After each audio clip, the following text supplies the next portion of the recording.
Elon Musk, kimine göre bir vizyoner, kimine göre bir kontrol manyağı, kimine göre ise dünyayı kolonileştirmeye çalışan hiperaktif bir uzaylı. Kimi zaman Mars'a koloni kuruyor, kimi zaman beynimize çip takıyor. Kimi zamansa sadece köpekli bir koyun resmini savunuyor. Ve geçtiğimiz haftalarda Amerika'da yepyeni bir siyasi parti kurarak hem destekçilerini hem de düşmanlarını şaşkına çevirdi. Peki ama neden? Gerçekten başkan mı olmak istiyor? Trump'a misilleme mi yapıyor? Yoksa bizim henüz hayal bile edemediğimiz başka bir planı mı var? Hazırsanız Elon Musk'ın kurmuş olduğu Amerika Partisi'nin perde arkasında birlikte dalalım ve tüm bu soruların cevaplarını arayalım. Aslında Elon Musk'ı sizlere anlatmaya pek gerek yok. Kendisini zaten bir şekilde tanıyorsunuz. Ya bir Tesla reklamı gördünüz, ya Dogecoin yüzünden zarar ettiniz ya da sabaha karşı sahibi olduğu X platformunda hiçbir açıklama yapmadan bir kedinin ya da köpeğin meme resmini paylaşıp algoritmanızda belirdi. Ama biz gelin yine de bu sıra dışı karaktere kısa bir yolculuk yapalım. Elon Musk, 28 Haziran 1971'de Güney Afrika'nın Pretoria şehrinde doğdu. Daha küçük yaşlardayken bilgisayarlara merak saldı ve 12 yaşında ilk yazılımını sattı. Basit bir uzay oyunu. Üniversiteyi ABD'de okudu, sonra durmadı. Yani hiç durmadı. Peki neler yaptı? PayPal'ı kurdu. Ardından Tesla ile benzinli arabalara savaş açtı. SpaceX ile NASA'ya kafa tuttu. Neuralink ile beynimize USB bağlamaya çalıştı. The Boring Company ile şehirlerin altına tünel kazdı. Starlink ile gökyüzüne binlerce uydu yolladı. Ve tabii ki Twitter'ı satın alıp X yaptı. Sonra orayı da bir nevi dijital Roma'ya çevirdi. Tüm bunları yaparken sadece şirket değil aynı zamanda karakter de yarattı. Bir CEO'dan daha çok internetin ana karakteri, ana fenomeni oldu. Bazen bir bilim adamı, bazen bir troll, bazen Dogecoin'in rahibi gibi davrandı. Ama hiçbir zaman tahmin edilebilir biri olmadı. Şimdi o karmaşık kafasının arkasında yepyeni bir fikir daha ortaya çıktı. Kendi siyasi partisini kurmak. Ve bu noktada işler sadece ticaret ve teknoloji meselesi olmaktan çıktı. Bu sefer mesele güç, etki ve belki de intikam. Şimdi biraz bu konunun derinlemesine inelim. Elon Musk'ın siyasi bir figüre bürünmesi aslında tesadüf değil. Bunu anlayabilmek için önce Amerikan seçim sistemini biraz kurcalamamız gerekiyor. ABD siyaseti neredeyse monopol gibi çalışan bir duopol. Yani sadece sahnede iki adet dev var. Cumhuriyetçiler ve demokratlar. Diğer herkes, bağımsızlar, üçüncü partiler, onlar genelde pusulanın sağ alt köşesinde göz ardı edilebilir dipnotlar olarak duruyorlar. Çünkü seçim sistemi öyle bir kurulmuş ki eyaletlere göre kurallar değişiyor. Seçim bölgelerine girebilmek için devasa bir organizasyon ağına, ciddi bir finans gücüne ve ulusal çapta tanınırlığa sahip olmanız gerekiyor. Bir anlamda oyuna girebilmek için sadece fikir yetmiyor. Sistemin kurallarını da önceden kabul etmiş olmanız gerekiyor. İşte tam bu yüzden Amerika'da üçüncü bir partinin çıkıp dengeleri değiştirmesi çok nadir görülüyor. Ancak bu sefer karşımıza sıradan biri çıkmıyor. Bu sefer karşımıza çıkan insan dünyanın en zengin insanı, internetin ana karakteri ve sistemin kendisinden bile daha büyük egoya sahip bir insan var. Kim o? Elon Musk. İşte Elon tam bu noktada devreye giriyor. Çünkü sistemin içine dışarıdan girmenin ne kadar zor olduğunu o da biliyordu. Ve önce ne yaptı? Önce Trump'la yakınlaştı. 2024 seçim sürecinde Trump yeniden başkanlık için hazırlanırken Elon Musk onu hem teknik hem de stratejik olarak desteklemeye başladı. Vergi reformları, bürokrasi azaltma, devlet harcamalarının kısıtlanması gibi konularda aynı dili konuşuyorlardı. Hatta o kadar iyi anlaştılar ki Trump ona bir pozisyon bile verdi.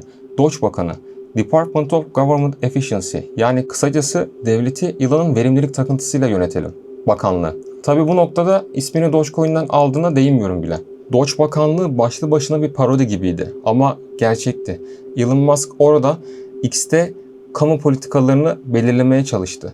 Bakanlık briefinglerini meme coinlerle vermeye çalıştı. Florida'daki bir ulaşım ihalesini kendi şirketinin önererek bayağı tepki topladı. Kamu tasarrufu için yapay zekaya danıştı. Bu dönem Musk'ın sadece teknoloji değil, kamu yönetimiyle de ciddi ilgilendiği ilk dönemdi. Ama herkesin düşündüğü aslında şuydu: bu adam acaba işin tadını aldı mı? Ve gerçekten öyle oldu. Doge ile siyasete damga vuran Elon Musk yavaş yavaş sistemin içine girerken ileride olacakların sinyallerini de vermeye başlamıştı. Doge Bakanlığı dönemi ilk başta Musk'ın sistemle flört ettiği ama bir yandan da bu adam bu işi sahiden ciddiye alıyor dedirttiği bir dönemdi. Ama işler çok uzun sürmedi tabii. Çünkü politikada en büyük sınav fikir birliği değil, bütçe, yani para.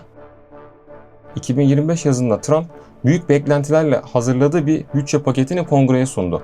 Adını da kendine has üslubuyla koydu. One Big Beautiful Bill.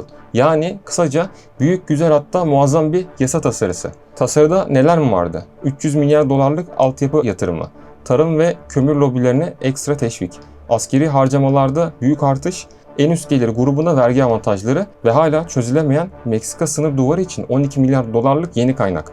Musk tasarının içine son dakika eklenen devasa kamu harcamalarını görünce adeta delirdi. X'te paylaştığı o meşhur cümleyle adeta bombayı patlattı. "This massive outrageous pork-filled congressional spending bill is a disgusting abomination." Yani bu domuz etiyle doldurulmuş harcama tasarısı iğrenç bir sapmadır şeklinde yorumladı. Buradaki pork kelimesi Amerikan siyasetinde gereksiz faydacı harcama olarak kullanılıyor. Ama Musk bunu öyle bir zamanlamayla ve tonda söyledi ki Trump kanadı bu çıkışı ihanet olarak yorumladı. Trump bu açıklamaya fazla sessiz kalamadı. Kendi basın toplantısında Elon için şu ifadeyi kullandı. "Aklını kaçırmış, zeki olabilir ama artık tamamen raydan çıktı." Daha sonra X'te üstü kapalı tehditler geldi. Musk'ın devlet destekleriyle teşvik anlaşmaları, uzay ihaleleri hepsi masaya yatırılabilirdi. Trump, "Bazı insanlar geldiği yeri unutuyor. Belki dönmeleri gerekiyordur." Bu sözle Musk'ın Güney Afrika doğumuna imada bulundu. Yani vatandaşlığını sorgulatırım mesajı verdi. İşin ironik tarafı tam bu olayların ortasında Musk Oval Office'e yaptığı bir ziyaretten sonra basının önüne gözü morarmış şekilde çıktı. Sosyal medyada hemen teoriler tabii ki havada uçuşmaya başladı. Trump mı vurdu? Tartışma çıktı, güvenlik mi araya karıştı? Yoksa Pentagon Musk'ı dövdü mü? Ama Musk bu soruları tek bir cümleyle karşılık verdi, tek bir cümleyle bitirdi. "Ben sadece küçük oğlum X'le oynarken ona yüzüme vur dedim ve o da yüzüme vurdu." Yani ne kadar inandırıcı, orası tabii ki sizin yorumunuza bırakıyorum. Fakat en büyük kırılma anı Musk'ın attığı o meşhur immalı tweet oldu. X'te Trump'a açık açık şunu yazdı: "Şimdi o büyük bombayı patlatma zamanı. Trump'ın adı Epstein belgelerinde geçiyor. Bu belgelerin hala açıklanmamış olmasının gerçek sebebi bu. İyi günler DJT." Donald J. Trump adının Epstein belgelerinde geçtiğini ima etti. Bu siyasi nezaket sınırlarını aşıp dijital meydan savaşına dönüştü. Olaylar iyicenin çığırından çıktı. Elon Musk'ın Trump'a karşı attığı o tweet sadece dijital bir atışma değildi. Sosyal medya bir anda savaş alanına döndü. X'te Musk artık hain etiketleri TT oldu. Protesto çağrıları yayıldı. Bazı kullanıcılar Tesla'larını sattıklarını paylaştı. Kimisi doğrudan boykot kampanyası başlattı. Şirket yatırımcıları da bu ortamda huzursuzdu. Tesla hisseleri bir günde %14 değer kaybetti. Yaklaşık 150 milyar dolar buhar oldu. SpaceX'in devletle olan sözleşmeleri sorgulanmaya başlandı.